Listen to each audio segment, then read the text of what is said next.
Praise the Lord. வாழ்க்கையில அநேக காரியத்தை நான் இழந்துட்டேன். என்னுடைய பணத்தை நான் இழந்துட்டேன், என்னுடைய வேலையை இழந்துட்டேன், என்னுடைய சுகத்தை இழந்துட்டேன், என்னுடைய சந்தோஷத்தை இழந்துட்டேன். அல்லது என் ஆவிக்குரிய வாழ்க்கையில நான் நிறைய காரியத்தை இழந்துட்டேன். முன்பு போல நான் இப்போ இல்லை. என்னுடைய ஜெப வாழ்க்கையை, பரிசுத்தத்தை நான் இழந்துட்டேன்னு ஒருவேளை யோசிச்சுட்டே இருக்கிறீங்களா? அப்படின்னா இந்த வீடியோ உங்களுக்கு தாங்க. ஆண்டவர் உங்களை பார்த்து பேச விரும்புகிறார். யோவேல் 2ஆம் அதிகாரம் 25வது வசனம்.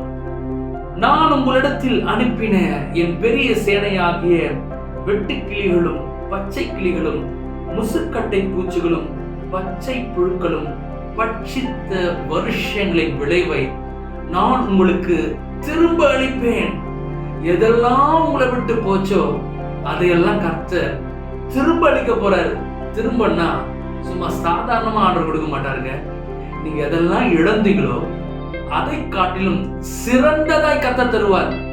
ஒருவேளை நீங்க கொஞ்சமா இழந்திருக்கலாம், ஆனா கர்த்தர் திரும்ப தரும் பொழுது நீங்க இதுவரை நினைச்சு பார்க்காத ஒரு உயரத்துல, ஒரு பெருக்கத்துல கர்த்தர் அதை திரும்ப தருவார்.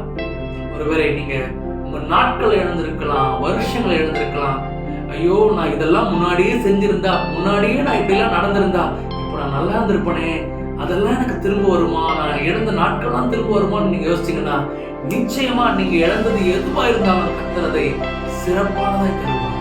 சிறப்பானதாய் தர வேணும்னா நான் என்ன செய்யணும்னா இந்த பரிசுத்த வேதாகமத்துல கர்த்தர் சொன்ன ஒவ்வொரு வார்த்தையும் வசனத்தையும் நான் முதலாவது விசுவாசிக்கணும். விசுவாசிச்சு அந்த வார்த்தைகளை தினம்தோறும் நீங்க அறிக்கை செய்யணும்.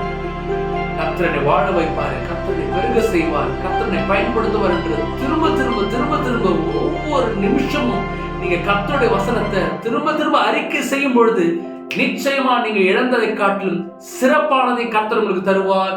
கர்த்தர் உங்களை ஆசீர்வதிப்பார். God bless you all.